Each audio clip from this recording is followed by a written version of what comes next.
Welcome, everyone, to the last Video Store Clerks podcast with Frank and Scott. The days of Blockbuster, Hollywood, and the independent video store are over. But the days of searching the shelves for hidden gems and overlooked cult classics is never ending. Join us while we drown in a sea of streaming options and ask the question, what the hell is a good movie anyway? I'm Frank. I'm Scott. And we're the last Video Store Clerks.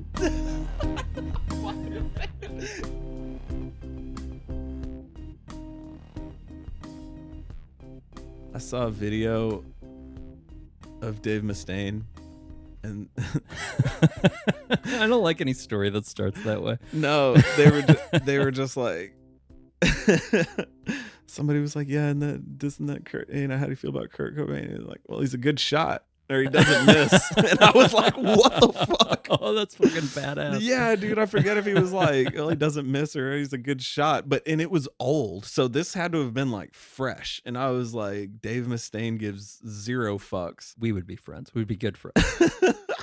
This got dark already. It did.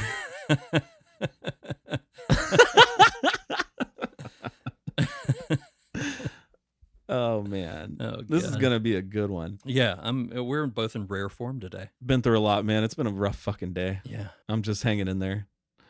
I'm happy I made it over here. I didn't watch as much TV as normal this week. I watched the movie we're supposed to watch, but I fell into comfort zones. Started watching X-Files again. Oh, that's awesome. Which we could probably spend an entire episode just you and me talking about. Love me some X-Files. How many times both of us have watched it all the way through. We fell off around season 4, started watching something else. And then when we started again, I was like, right, this is right where it gets good.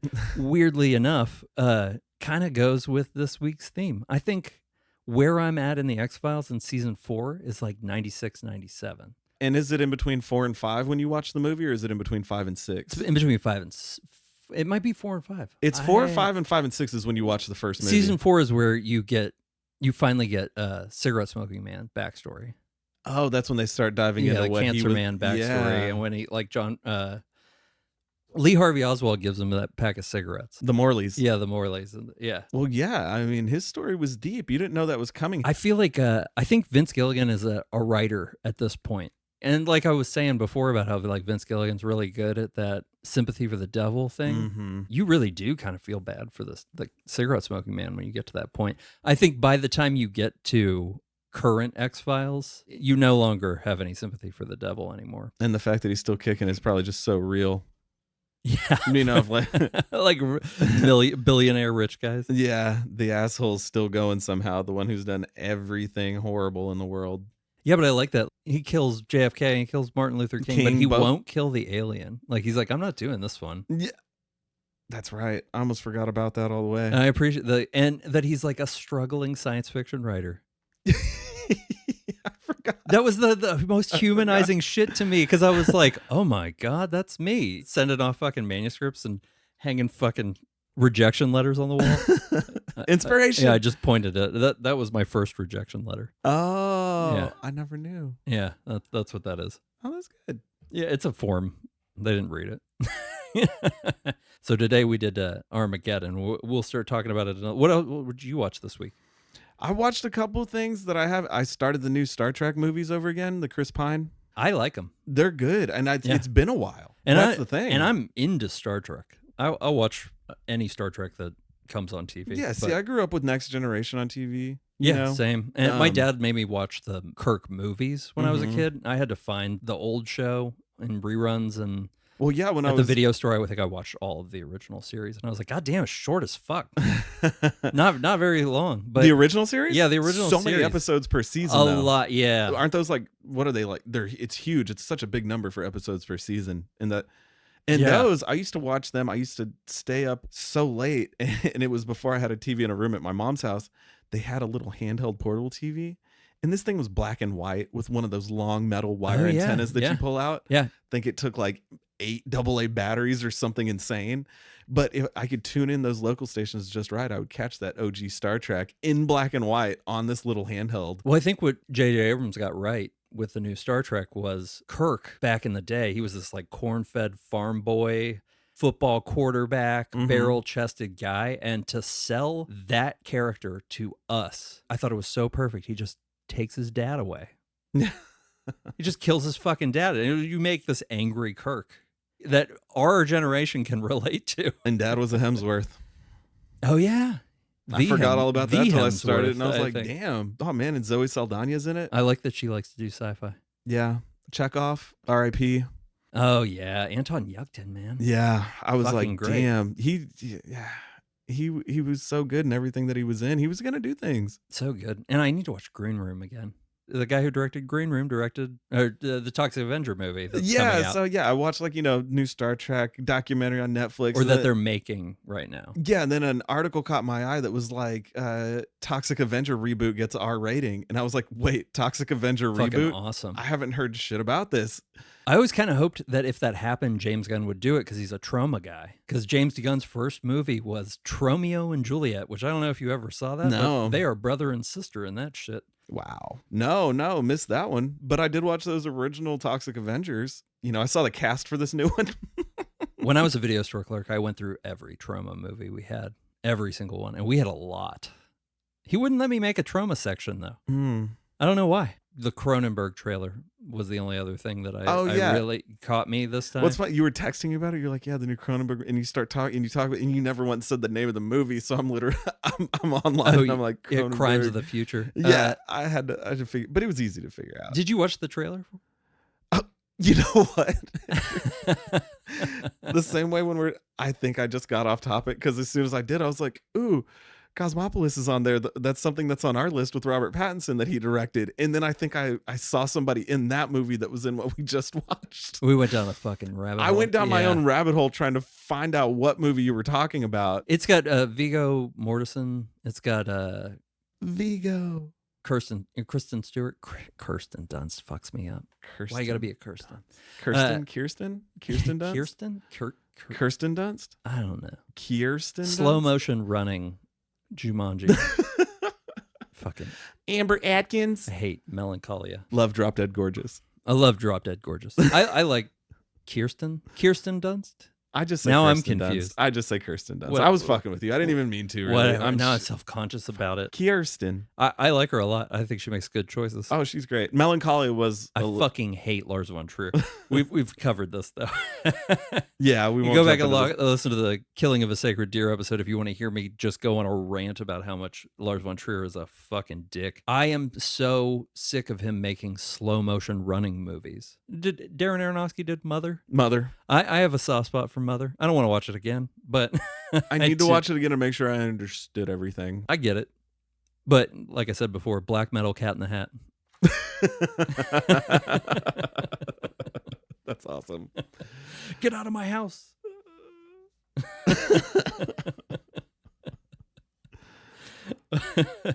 But today we're doing Armageddon, which I think all those things sort of contribute to it. I have never seen Armageddon. This was my first time watching Armageddon. My wife watched Armageddon with me. She had nostalgic feelings about Armageddon. I avoided it at all costs. This came out when 96, right? 98. Okay, so 98, that was right before high school. Yeah. I think at that point I was sci-fi snob. Alien was still the best movie I'd ever seen. The Alien and Blade Runner, and I was starting to be formed as a human. Yeah, I was understanding more. I was getting there. I was old enough to understand that Aerosmith had gone to shit. The Aerosmith song for this movie was written by a woman who writes score music. That's why it sounds like a pop country song. In recent years, hasn't Steven Tyler fucked with country?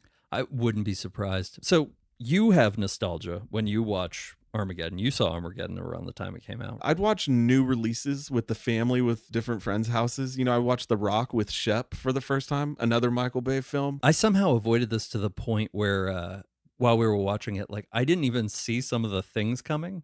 Like, I was like, this is what's going to happen. And Kelly was like, you honestly don't know that's what's going to happen? And I was like, well, I do because writer, but not from a...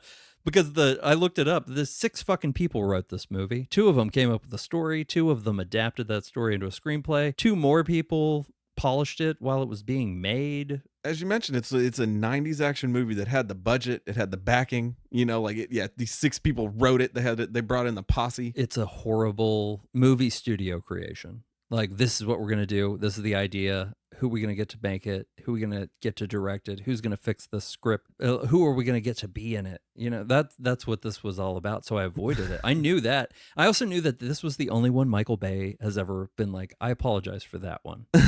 And once I knew that, I was like, good, I'll just never bother. Well, you know, I didn't look up the numbers, but that movie did great. That movie made That's because people fucking have money. horrible taste. Yeah, it raked in the dollars. And that song, that thing was on VH1, MTV over and over. It was on the radio over. I couldn't handle it at the time. I was like, I'm not fucking interested. And this is a time of Ben Affleck that I fucking hated Ben Affleck. I thought Ben Affleck was a good Batman. I've been contested with that a lot of times. I thought he was a fine Batman. He did good enough. An excellent Bruce Wayne. Who cares who's wearing the fucking mask? I care about who plays Bruce Wayne. As far as I'm concerned, Kevin Conroy is Batman, and he's just been the cartoon voice my whole life. I think Val Kilmer was the worst Batman. Really? I think worse Clooney than Clooney? I think I don't know. Bat nipples? Yeah, the bat nipples, that was huge. No, I even like Batman Forever better than Batman and Robin. I just feel like he didn't pull it off as well. I think Will Arnett in Lego Batman was better than Val Kilmer in Batman Forever. I think Will Arnett was an excellent Batman. Computer. But no, and I mean, fucking, I love Val Kilmer. And I'm sorry to get us off topic on that, but he was my least favorite of the modern day Batmans. Around the same time as Armageddon. Yeah, they were all right there. There was that scream for shitty action movie. Closest Batman to Armageddon was Batman and Robin. And I'm not going to lie, I like Michael Bay, man. I like really bad Michael Bay movies a lot. There's a place for it. There's a reason. This is our first Criterion Collection movie. Yeah? Well, no, I mean, I get why he has Criterion movies, is because he makes movies that center demographic wants. Big trucks, fast cars, people that are, rowdy. Because this movie is every kind of action movie trope jammed into a really weak sci-fi premise. And it was overwhelming. I'll give it that. I had fun watching this movie. Yeah, it's a fun movie. It's one of those 90s action blockbusters. It's just like, but I didn't have any of this nostalgia to pull from with this. And that's so crazy. I feel like that's critical in watching this movie now. You know, like I said, one of our friends from a long time ago had the Ben poster of him in the oil fields from Armageddon. Like when he goes and gets him, he's like kneeled over. One of those poses where he's like kneeling, looking at the camera, and he's like all not so dirty roughneck in the oil fields. But that was on her wall. And I was just like, oh man. And it didn't look like anything, because Armageddon, you think spaceships, Bruce Willis live, but no, it's Ben in the oil fields looking sexy. This was a time where like Ben Affleck was trying on hats, that asshole from the Fashionable Mail. Yeah. And he's great in Mallrats. Fantastic. It was when he was trying to be like charming and funny, because Ben Affleck to me belongs in that Gone Girl role where he's the guy who like smiles inappropriately when his wife is missing. That's perfect for him. Yeah.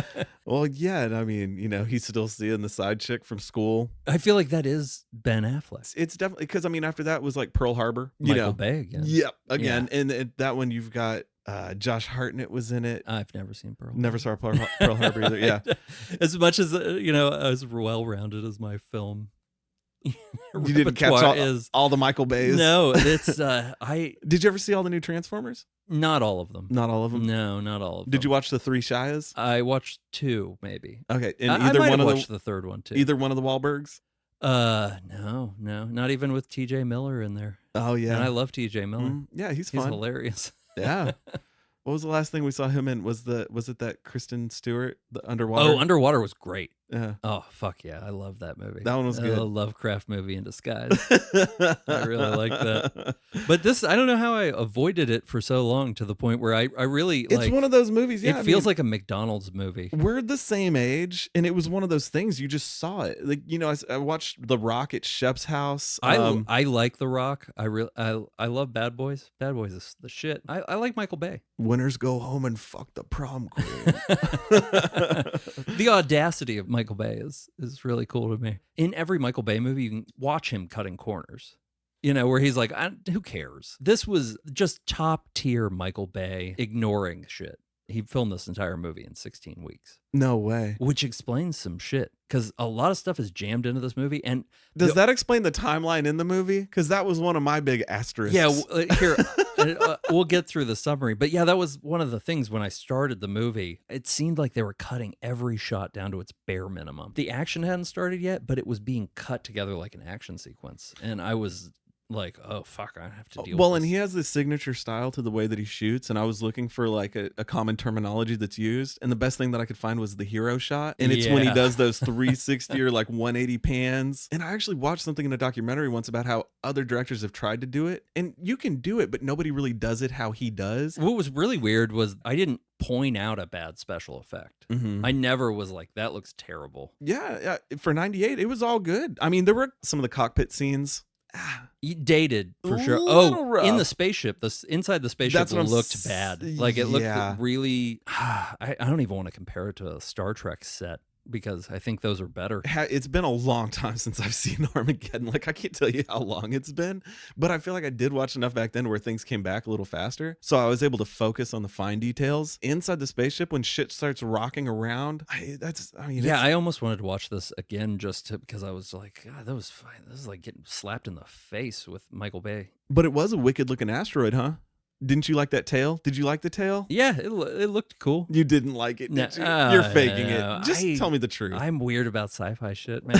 Was it not an accurate meteor tail? No, it wasn't even that. It was just I don't think I noticed that much. Oh, so if the tail on this meteor, it's like this really cool cosmic green swaying. Well, this movie overwhelmed me with what the fuck? That guy's in it? What the fuck? What the fuck? I looked at there's so many people, and I was like 10. There's 10 names. People you will know. They've been in other movies. So many. And it wasn't even like beginning or anything of their career or anything like that. No, it was just a star-studded cast. Yeah, I mean, this is like your prime 98 cast. Owen Wilson was kind of up and coming. Like, he was there, but yeah, sort of. He was a minor character. He was probably fresh off Anaconda. If it was 98, I feel like Anaconda was 97. I tried to write a summary of the movie too.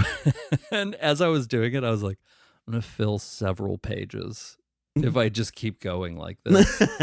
So I like started going through things that would come up organically. Let's try to get through a summary, sort of.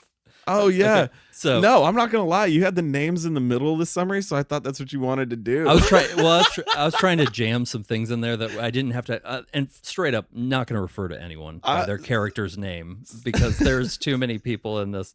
So basically, I was trying to like just assume what you were doing, and I tried to pull that off so smooth, and you're like, no. Well, there's summary first, dickhead. I thought I did it right. Well, this was so scattered. I was like, I just need to put it in some sort of sense for myself. Even like I was like, even if we don't do this, because everybody's seen this fucking movie but me. So I mean, fucking everybody has seen the fucking Armageddon. Maybe you're real young and you never wanted to. You were like, well, that looks terrible, and you'd be right. But I thought it was worth stating in summary form by somebody who grew up during this time and then avoided watching it. I'm never going to watch Titanic, by the way. I'm not fucking doing it. I'm going to hold on to the spite. I was into doing this because people have been like, it's a good, bad movie. And I like a good, bad movie. I like one a lot. Toxic Avenger, I'm really excited about that because those were really bad and I really liked them when I was a kid. I watched Troll 2 several times. Oh, you got me curious about... Okay. We're going to do the summary. So we don't have to go back and explain where we are when we're talking about anything. If you haven't seen Armageddon, if not, forward 15. Fucking, like... Yeah, so he starts out as an old man. I'm just playing. The wrinkles and everything. The Fountain? No, he's with on Hugh Jackman? I was going for Benjamin Button. Fucking Brad Pitt. Did you ever see Tree of Life? No, I'm just playing. So a shuttle mission, which is being overseen by Billy Bob Thornton, is destroyed, which alerts NASA that a Texas-sized asteroid is headed for the Earth. They decided to send a team of extremely fucking unqualified oil drillers, Roughnecks, to the asteroid.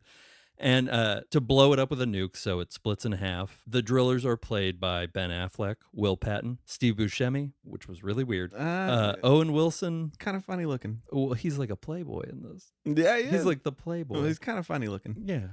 I like Steve Buscemi's look though. He's good, man. Especially when he puts that lipstick on in Billy Madison. Just lays back. All is well. Scratches him off the list. Glad I called that guy. So Owen Wilson, Michael Clarke Duncan, and Ken Hudson Campbell, who I looked up. This guy's kind of a main character in this movie. Never seen him before. As I was looking, he's been in lots of stuff. He's always the doorman, the guy behind the counter, and he did that his whole career. Voices here and there, cartoons and stuff like that. Who was he? Real thinning hair, fat guy. He was one of the astronauts. Yeah, he was one of the oil drillers. What? He was on his team. Yeah. Is that the guy who I was like, that's the guy who dies for sure because you don't really know him? He's the most background driller guy. Yeah, like he was all of a sudden just on the shuttle, and you're like, well, I haven't seen him, not even like at the bar scene. I saw him during training and stuff like that. Was he? Yeah. Because I was like, who is that guy? And I looked him up, and he's one of those dudes. He's in a lot of stuff. He's just one of those guys in that thing you saw. Wait, and what was his name? Ken Hudson Campbell. Oh, what movie was he in?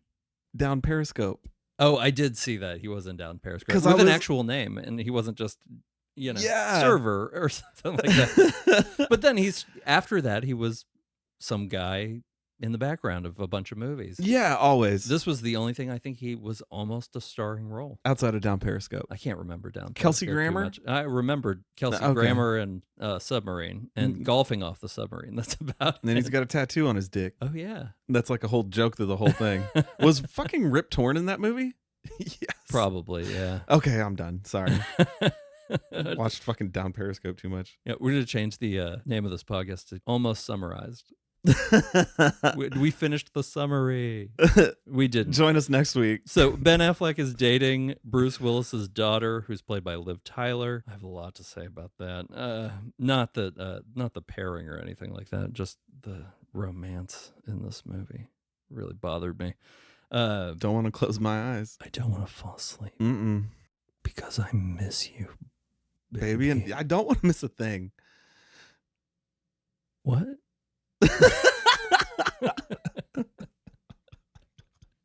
It's basically most of this movie is a series of montages. So many. In which they introduce you to the guys you've already met. They train them. They shoot them into space. A bunch of incompetence and failure follow. Self-inflicted, by the way. They're told not to touch things, and they just fuck up. They're sent up there with actual astronauts, led by William Fichtner, who is one of those guys I always have to look his name up, no matter how many times I learn it. He's great. He was in Invasion, the TV show on ABC that was I thought was really good. They stop and get gas, which is, clearly you got to stop and get gas at the Russian gas station, run by only Russian in the 90s. Peter Stormare. Peter Stormare, only Russian guy in the 90s who's a Swedish person. You blew my fucking mind when you told me that he was held on to Swedish, man. To hear it, because his reaction on the phone when I told him blew his because fucking it's mind. just he's always the Russian. Well, he plays the German, or he plays a fucking Russian. Yeah, he was a German nihilist. He was in one of the Bad Boys movies. He was like a Russian gangster. German engineering. He used to do those fucking Volkswagen commercials. You remember that? No. Where he's like dancing next to the car. No, man. I just oh, those were good ones. I knew he did log jamming. He's the devil in Constantine, which is underrated. Not a great It's on my list adaptation to of Constantine. Him as the devil was so fucking good in that. I'll have to read.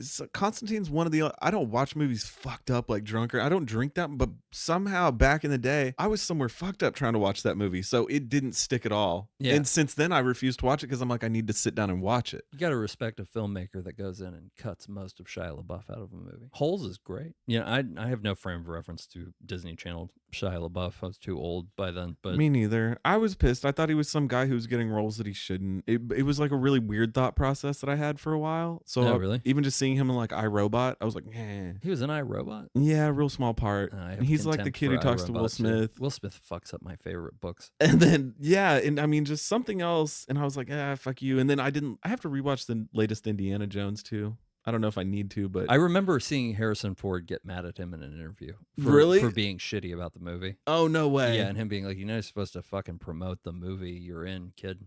Nuh-uh. Yeah, like he was. If grouchy Harrison Ford is fucking like down on you for that, something like that, you fucking should listen, I wouldn't feel right for weeks if Harrison Ford told me some shit. But then again, I probably wouldn't be that disrespectful in front of Harrison fucking Ford. Oh, fuck no, man. He's terrifying. Yeah. Look, he's got that scar on his chin. He will put you in an airplane and crash it. I love being mean to Harrison Ford. I love Harrison Ford. One of the most beloved actors of my lifetime. Some of my favorite movies ever. I love Indiana Jones. I fucking love it. I think that he should let it go. I've said this before. I don't want to see a hunched over Indiana Jones. Just let Chris Pratt play Indiana Jones. Yeah. Pass it off like fucking James Bond. It's supposed to be American James Bond. Do it. But oh yeah, the summary. So they go up there with some actual astronauts. William Fichtner, who's great in everything. Can't remember his fucking name, but he's really good. He's a really fine actor. Makes me want to say sphincter. Sphincter. But they make it up there. Their incompetence and failure ends up blowing up the Russian space station because they can't not touch anything, apparently. And that's the joke they make. But only a couple of people died. And they were all red shirts because the astronauts they send up with them are Star Trek red shirts. They're meant to die. They're disposable. Yeah. There were also a bunch of really, really kind of offensive to me Star Wars references throughout the movie because they were like Star Wars references people who've never seen Star Wars could get. Fuck you. Why are you doing that? Stop doing that. Stop making Star Wars jokes. Was there more than one? There was, I should have written them down. The first one was Owen Wilson says, "Oh, I'm Obi-Wan," and he's like, "You're Chewbacca," and he's like, "I'm Chewie." He was like, "Have you even seen it?" Yeah, that's right. Yeah, and so, and it was one of those moments where I was like, "Fucking hate that era of Ben Affleck," like that age Ben Affleck, where he's like, "I want to do a comedy now," and you're like, "No, you." Because Ben Affleck is like his strength as an actor is that as a person, he doesn't have a whole lot of personality. I think that's what it is. And so he's trying on hats. And this was this was that time. And he had the look. Reindeer games time, Things that make you go. Yeah.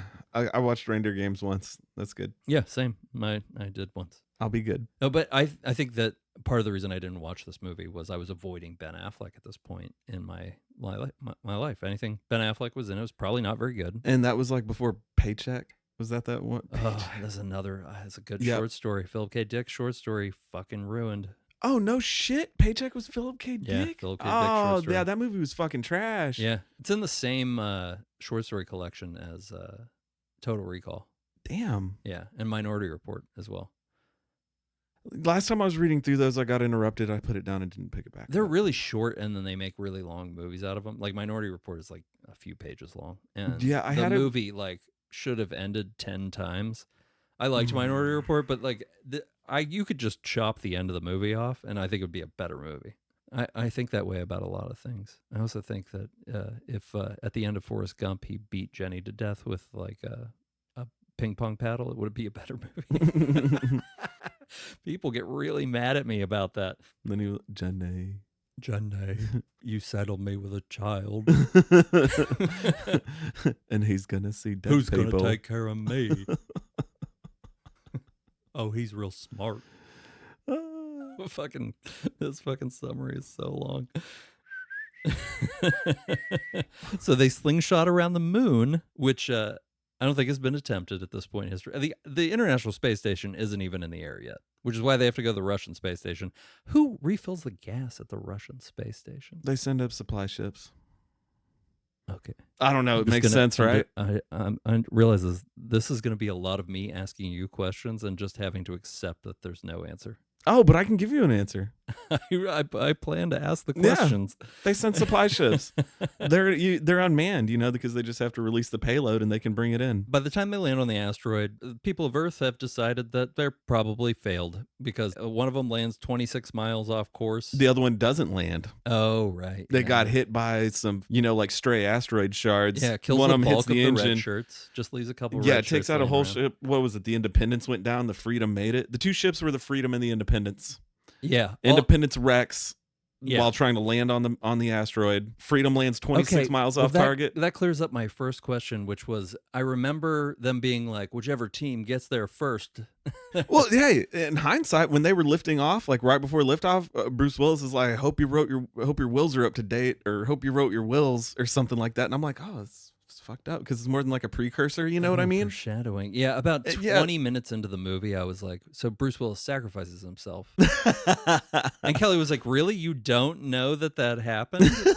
And I was like, no, I have no frame of reference to this movie. I know that they go to an asteroid. I know that the whole thing, for some reason, brings up memories of McDonald's commercials. Was there McDonald's merchandise for this movie? I think it might have just been some like 90s product placement, because you notice like when, their night before they leave, a bunch of the guys go to a bar and party. And then also Liv Tyler and Ben, they go off in a BMW, and they show those BMW wheels so many times. So the people of Earth who think that it's not going to work out, the asteroid's going to hit, they all start being shitty like people do. We're all going to die. Time to start murdering and killing people, like rioting in the streets and throwing things. The movie I would like to see would be just all that, and then everybody having to be like, sorry. No, that's not. I think there's that would the be a build good up, movie. Oh, sorry, neighbor, I didn't mean to murder your wife. Well, there's tons of the cliches in this one. They stop a clock twice. It's full of cliches. They stop a nuclear bomb from going off once with 2.46 seconds left. Yeah, I think I had written that down. Red wire, blue wires in there. But what bothered me, I made a note, the control center, mission control, they rounded up to 3. And it really bothers me from like a continuity point of view that it shows 2.46. But they're at NASA with the smartest people on Earth. They're like 3 seconds left. Oh, it feels like after they're trained, that it takes them 6 hours to get to the moon. Which I'm like, no. No, that was my biggest issue with this movie, because like you're saying, I have the nostalgia factor, so I take into account, like, remember yourself at 13 and the hype and just the way you thought about the world, and this was like Bruce Willis and a fucking asteroid's coming. But the timeline issues. Harry and his daughter, when first approached by the government, they go from the South China Sea to Houston, and then they're like, hey, I need my crew. Boom, but then he's oh, good luck finding them. Once they get off the rig, they scatter. And I'm like, okay, so they get off a rig in the South China Sea. Was like, how the fuck did they all get so far apart so quickly? In the U.S. Ben Affleck is working some job in the middle of fucking He nowhere, already New has Mexico his own oil field, buys his own plot of land with pumps on it. Yeah, this was within a day keep shooting thing that was happening. Like, dude, it's been a day and a half, and this motherfucker already bought. Also, Eddie Griffin was in the beginning of this movie. Eddie Griffin was the guy in New York with the dog. Never saw him again. No. Never saw him again. I don't know if it was cut or what. Well, who was the guy in the taxi cab was also a comedian from that time too. I just forgot his name. Oh God, yeah, I remember. Jeez. And if you look at another point in the movie, there's another comedian. There were a couple comedians scattered with those smaller roles. We talked about Drop Dead Gorgeous. Remember the creeper judge who's like, why would I be filming young girls? This was for accidents. Yeah. He was one of the guys in Mission Control. Also, notable people that were also in this movie that I didn't mention in the long-winded summary that is really simplified. Yeah, there were 10 of them for me that were like big name people. I always get mad at the copywriters for Amazon and Netflix. And this one, the description of the movie is, a comet is headed straight for Earth. If you need me to work for you and write your fucking movie descriptions. It was one sentence. Please email me at thelastvideostoreclerks@gmail.com.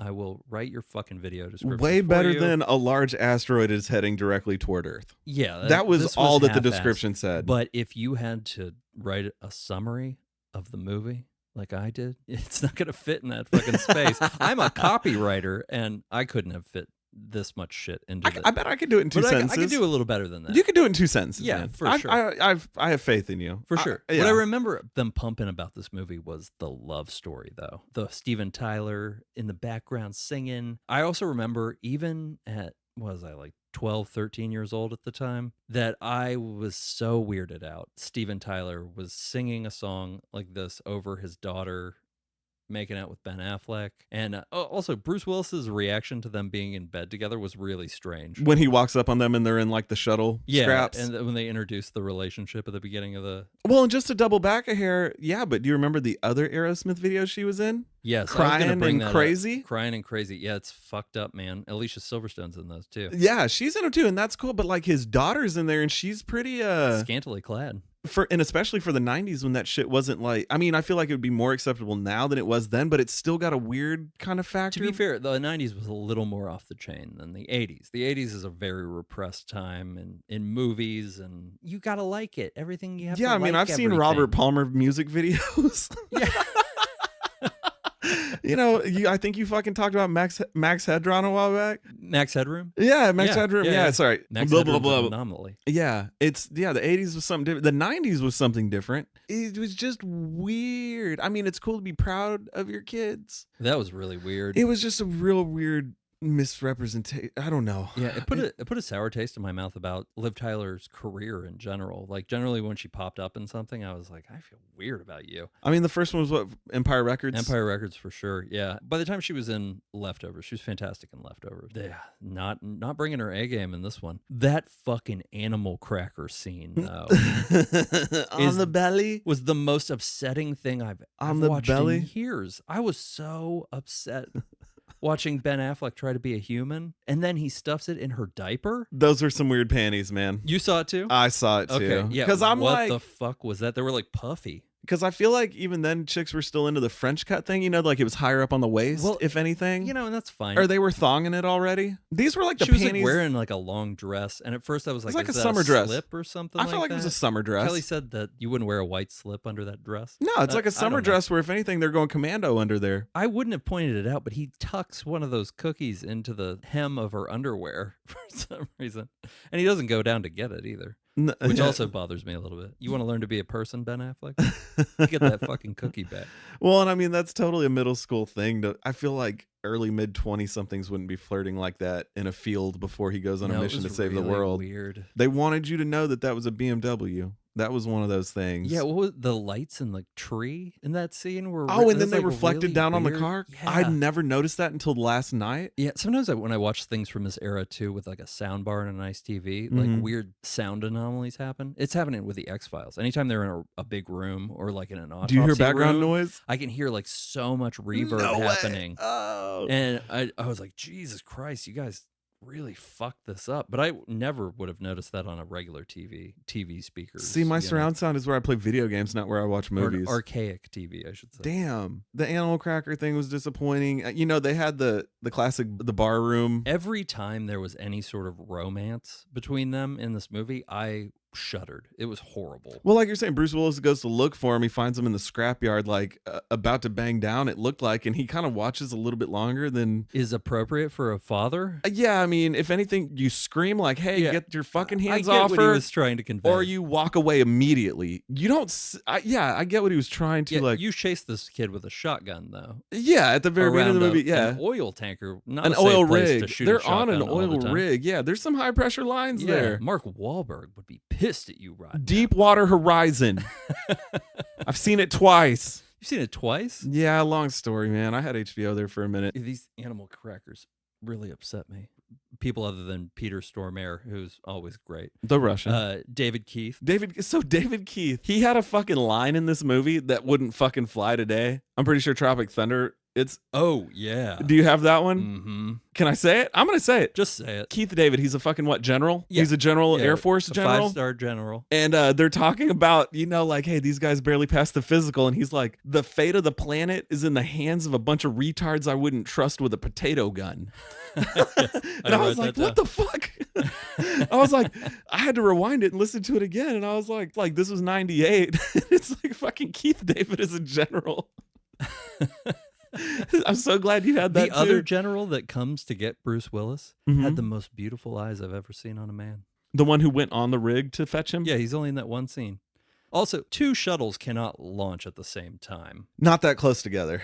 No. I feel like they came from the same catwalk at the top of the tower. That's just too close already. Just launching one. Did you watch any of those like SpaceX launches and stuff like that? If the wind is wrong or something like that, they don't launch at all. They've had too many fucking space shuttles fall out of the sky. Apollo 1 fucking blew the fuck up. Then what was the one when, like, end of high school that blew up and there were space parts all over Texas? Well, wait, Challenger was the 80s. The early one, yeah. So this was Columbia, because that one blew up and like 03, like just after high school. Yeah. I was in San Marcos when it happened. I was just like, wait, what? Like that happened? Yeah, it was like West Texas was just getting littered with and people were debris. keeping it. People were keeping the debris. And they were like, stop doing that. It has radiation. Yeah. Do you guys not fucking watch sci-fi movies? That's where the spore comes from that fucks us. I always believe that if you're a dick in a sci-fi movie, you're gonna die. And it only followed that to a point which sort of upset me. Some of the people who were dicks ended up living or even being heroes. Mm-hmm. Which is fucked up to me. Are you talking about Steve Buscemi? No, I feel kind of bad for Steve Buscemi. You're talking about Steve Buscemi took this role because it was different, and then they started turning it into a crazy Steve Buscemi role, like after he was in the movie already. Did Michael Bay do The Island? Maybe. With Scarlett Johansson and... is that Ewan McGregor? Ewan McGregor, yeah. Because that was Steve Buscemi too, and I feel like that may have been Michael Bay. It might have been. That movie was better than this one. And it is not great.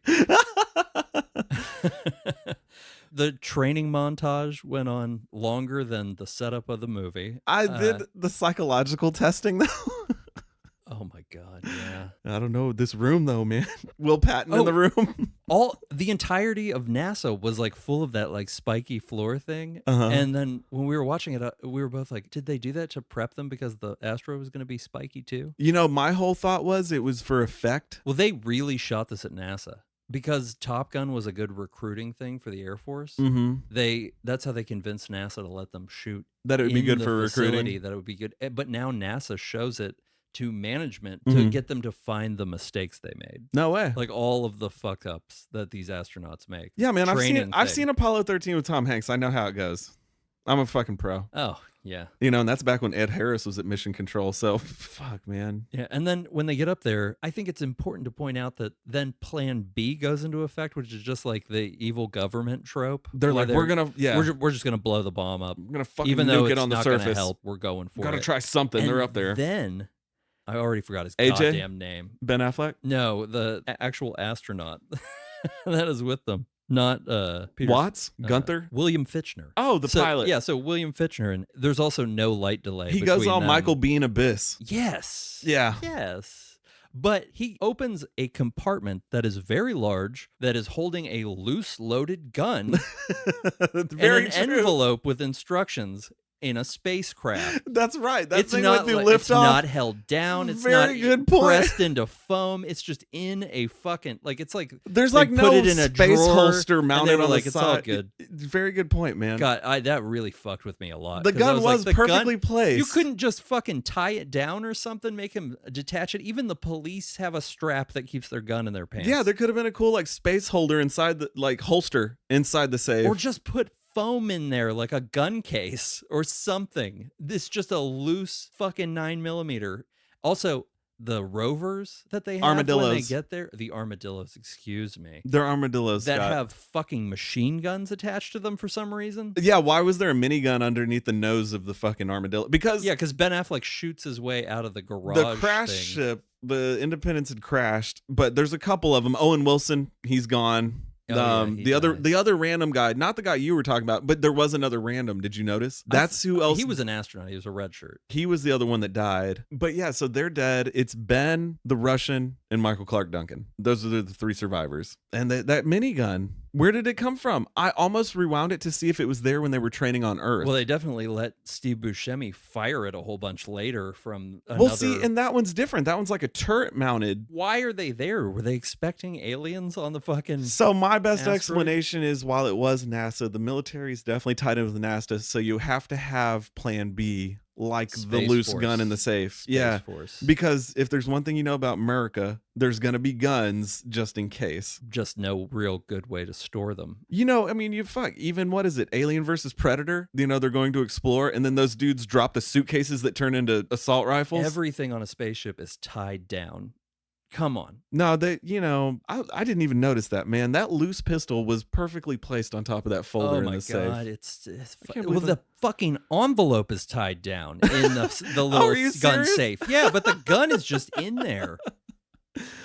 See, no, I was looking at the colors of the asteroid. I was looking at like the cockpit setup in the spaceship. Yeah, but you had the story in there. I I know, was just you were looking for seeing- holes yeah. and upset by things and being like, why is this happening? No, to me, the worst special effects were the blue screen from the cockpit view looking out towards the end of the movie. There's a scene where the spaceship's getting all fucked up and you see everything rocking around. When he gets a gun and then they do red wire, blue wire to shut it off. William Fichtner's been a dick and should die according to sci-fi law, but it doesn't. He's like, let's stop this bomb. And suddenly he's like a good guy because Bruce Willis again. gives him the pep talk like, wait, don't you want your family to have a chance? Yeah. And they got an extra minute, and what distracted him was, Billy Bob got a NASA guy to disrupt the signal for the automatic countdown. Another thing I had a problem with was after this whole Plan B thing goes back, suddenly David Keith is a good guy again. Another weird inconsistency. Suddenly Because him and Billy Bob are working together again. Just all of fine. a sudden, because Plan B fell apart. Sorry, I looted my neighbor's house.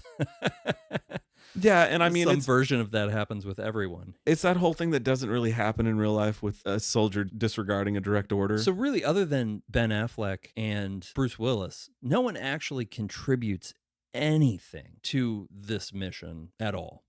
Ben Affleck drives the thing. He drills the hole. Well, guy which from down... even Michael Bay can't make drilling a fucking hole exciting. And they built that moment up, and then it's just shots of him shaking in a cockpit while he like drills a hole and makes vinegar stroke faces. Okay, if you really want to get into that part, the drill is up and down. It's a vertical drill. Oh. Unless it's some space explanation that I don't know of, why the fuck was that drill at the angle that it was at the whole time? I still don't understand what how angle it could is that? reach Is that 800 feet? Or like, I was like, is he going to drive down the hole or what's going to happen? Well, so that's the thing is when you're drilling, you add sections. 800 feet, you figure those are 10 to 20 foot sections that they had. Do you know how many of those poles they would have needed? Not a few minutes. And that's the whole thing. I've never missed a depth. I've set for myself or whatever. That's ridiculous. I feel like Bruce Willis should have gotten mad. But the only thing I read in like trivia stuff was that Ben Affleck was like, why wouldn't you just teach the astronauts how to drill? Which, good for you, Ben Affleck. Ben's epic moment, they're like trying to say like they found a gas pocket, but his persistence to keep drilling was somehow going to cancel out the negative effect that blew the first guy off the rock to begin with. Just as believable as anything else. But in reality, because in real life, when they drill on land, and then there are gas pockets, but I think once you hit it, like you're kind of fucked. Like there's these pressure release valves and things you can hit. When they hit like methane? Yeah. I don't think you can push through it. I don't know how accurate that is. Probably not. 2 people max write a screenplay. And When you have that's one of 6 those fucking things. people's fingers in something, it's going to turn into Spider-Man 3. Well, and like I defended Congo to a degree because I'm like, well, put yourself back in that time. Our expectations were different. Things were different, and especially with movies. Because I saw this trailer and was like, nope. When I was like 12, 13 years old, that even back then, some standards hold. The money that this movie made must have been through the fucking roof. Back then, you weren't trying to pick at it. It was like I don't want to like hate on a fucking Michael Bay movie to the full extent that you can't, because I love Point Break. I fucking love Point Break. I love that shit.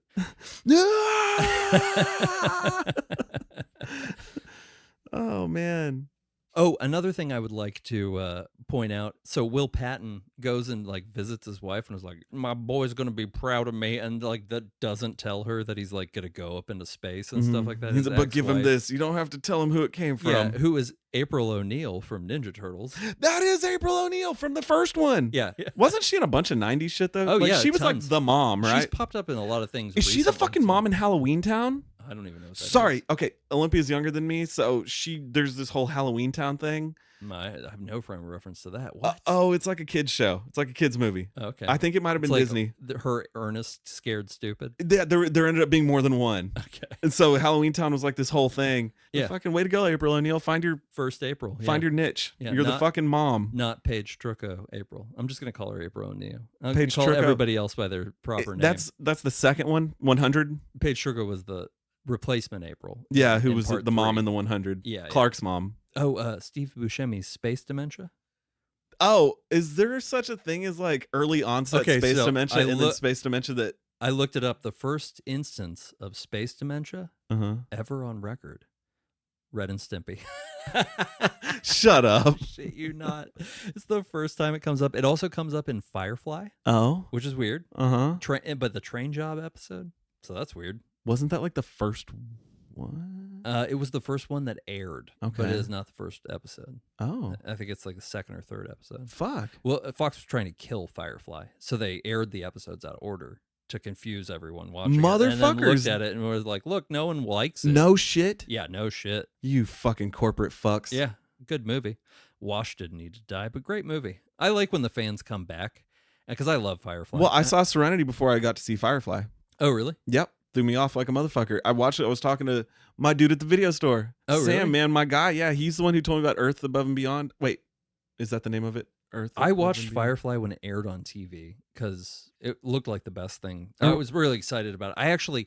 I think I left your house once in 9th grade to go home and watch Firefly. It was like really? right when we first met. Yeah, and you were like, I And gotta it was catch airing- Firefly. I was like, I want to watch that show. I really like it. I want to find out what's I the had deal no with the idea. girl in the box and stuff like Dude, that. I had no idea. And then it got canceled like 3-4 episodes in. Fuck. Mhm. Yeah, man. No, it was just a couple years later. I was like, Serenity was on HBO or Cinemax, and I watched it. And then I was talking to Sam, Space Above and Beyond.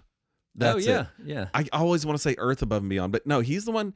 Sam is the one who got me into Battlestar like before you were pushing it. Oh, wow. Yeah, no, but he's also the one who tried to push Babylon 5 on me, and I was like, yeah, that's. I think I held off telling you about that because I wasn't sure you were ready for like. I how know, like nerdy I think you actually talked about was. it, but you didn't. Because that it should be mentioned that was at a time where like I was still sort of hiding the deep nerdiness from people because it wasn't as accepted as we live in a great world where you can like read comic books. Yeah, and people think it's that's better now. cool and It's stuff better like that. now. But like the Magic the Gathering kid that I was in middle school was something I straight up hid from people in high school. No, because the Magic Kid got a bad rap no matter. Yeah, but even in high school, alone, sometimes I'd be like, oh, no, I got something to do. And I would walk to Austin Books and buy comic books. I had a file there at the time in high school, but I never told anyone about it. No, I didn't know about it.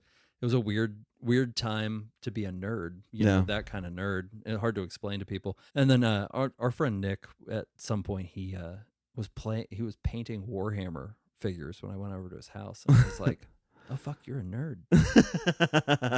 And he was like, it got real defensive about it. And I was like, no, man, that's cool. I mean, you never knew I had that Blink 182 CD.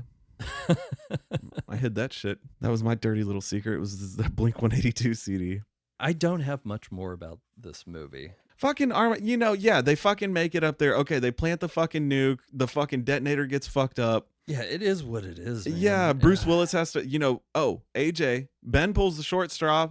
Bruce is like, nope, I'm breaking the promise, but you're going to go home and take care of my daughter. And we knew that was going to happen. And he's like, you were always like a son to me, AJ. Yeah.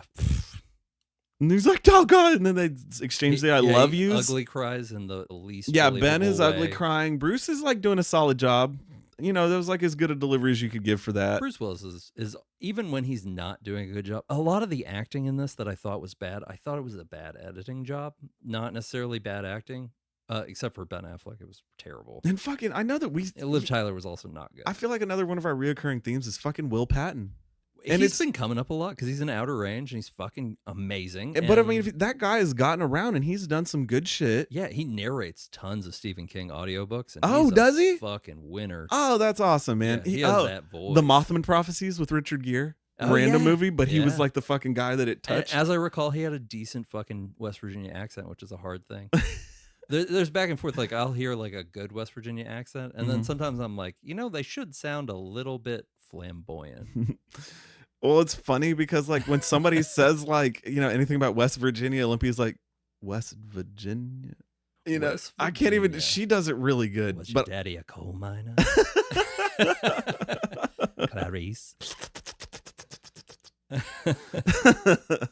Bruce goes with the asteroid. Yeah, there's not a lot about the plot that we need to talk about. One of my favorite, the spaceship is trying to launch off the asteroid and Bruce Willis is going to have to manually detonate. In classic like fucking movie, the engines won't fire, right? And when they're taking off, my favorite line in this movie was, I went back, turned the subtitles on to make sure that I heard what I thought I heard. He says, it's pucker time. Who said that? One of the guys in the control booth with Billy Bob Thornton. It's not Billy Bob Thornton, but when he's like, all right, people, it's pucker time. Clench that asshole. We're about to launch 2 fucking spaceships at the same time, which is not possible. Yeah, that's right up there with the potato gun quote. It's pucker time. They don't know jack about drilling. When he's golfing at the beginning from the oil rig, he's actually driving balls at the fucking Greenpeace boat.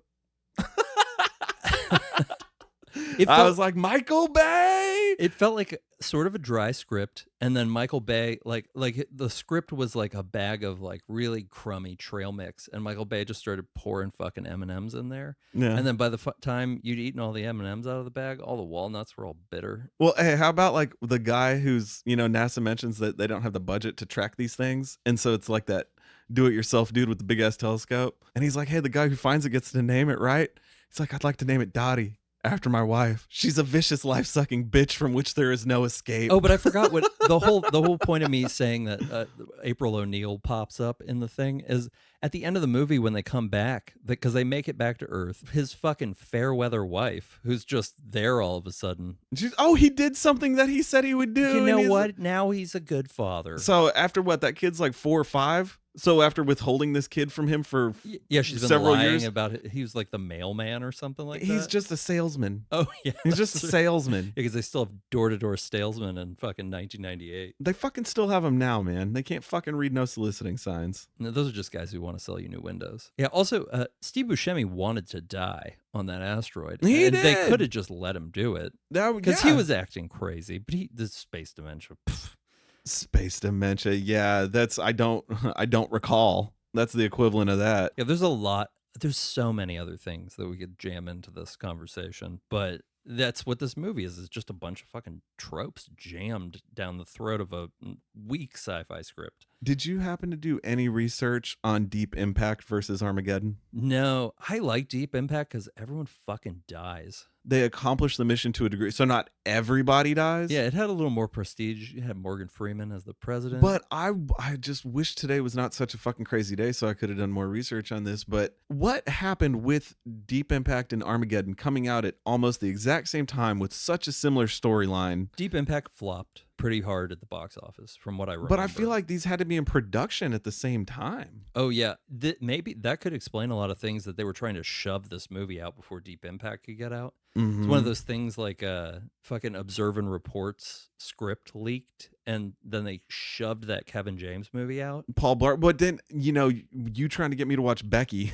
I did some more research on Kevin James. The more I read about Becky and people suggest it, what they write about it, I'm gonna watch it, man. That's what I'm saying. I'll watch. If I can this please say one out. thing, you fucking run with that. I can't. I hate him. I was always concerned about the Observe and Report versus Paul Blart. Yeah. There's more drama. If you look into it, there was a script for a mall cop movie that was Paul Blart that was like, it disappeared, but then Kevin James has Paul Blart mall cop. Seth Rogen's talked about that, about how their screenplay leaked in the Sony leak. Mm-hmm. And then this fucking Paul Blart movie got like squeezed out before. Dude, I read some other guy's out. name. Some other guy's name was out there. Like, he wrote this fucking script that had nothing to do with Observe and Report. But then Kevin James still did this other one that was very similar to this guy's script. You could go around and around with that. That's the whole. You remember that lady sued the Wachowskis for stealing The Matrix, and then the myth was that the Wachowskis had to rewrite. That's why it took so long to put out 2 more Matrix. Oh, that lady had sued fuck tons of people already for like stealing her ideas and stuff like that. They didn't steal the fucking Matrix from her. One of the most interesting things I ever saw, did you ever watch the documentary on the Nicolas Cage Superman movie that never happened? Yeah. So do you remember the part about Wild Wild West? I don't remember it from that. I remember Kevin Smith talking about it. They just had to use the goddamn spider and something. And that guy was obsessed with making that. Then Wild Wild West comes along. Yeah, I'm not willing to watch that one. Again, no, that movie sucks, man. I've watched parts of it. It's just like, what the fuck? And it's not even like, if it was, is it Tim Burton? It's not Tim Burton. Oh, fuck no. Yeah, it's not. But like, let's say Tim Burton had gotten that and maybe been able to put his little touch on it. Maybe. Yeah, that might have been cool. But everything about that movie is weird. Oh, it was just weird. Kevin Kline and Will Smith, and then just the other fucking random people that are in it, and just the whole thing. It's like Civil War soldiers and just weird shit. It was based on some existing property. Songs sold movies back then in a big way, and getting that stupid fucking Aerosmith song stuck in your head was how this movie got sold. People went to see it, and I don't know how you buy that relationship between Liv Tyler and Ben Affleck, but Yeah, no. I mean, it fucking wasn't Rex And Manning I've talked Day. a lot of shit about Ben Affleck during this episode, but I want to watch that movie with Anna de Armas. It's an erotic thriller. You know how I feel about erotic thrillers. Oh, it's It's on Hulu or something. yeah, right now. I've seen it. I've thought did about you watch it? I haven't watched it yet. No. I know what you're talking. I've seen it. I'm It's gonna popped watch up. it. That's right up my fucking alley. No, That's man, that's up my history of violence alley. I'm gonna finish up these new Star Treks. The newer Star Treks. That's my project. I'm right kind now. of excited to talk to you about those just as a Star Trek nerd because I liked Beyond a lot more than other people did. Did you watch Have you seen Star Trek Beyond before? Yes, I've seen all three of Simon them. It's Pegg just wrote that one. I just haven't seen them since they were like out. You know what I mean? Yeah, and that one felt like a Star Trek episode to me, and I really dug it.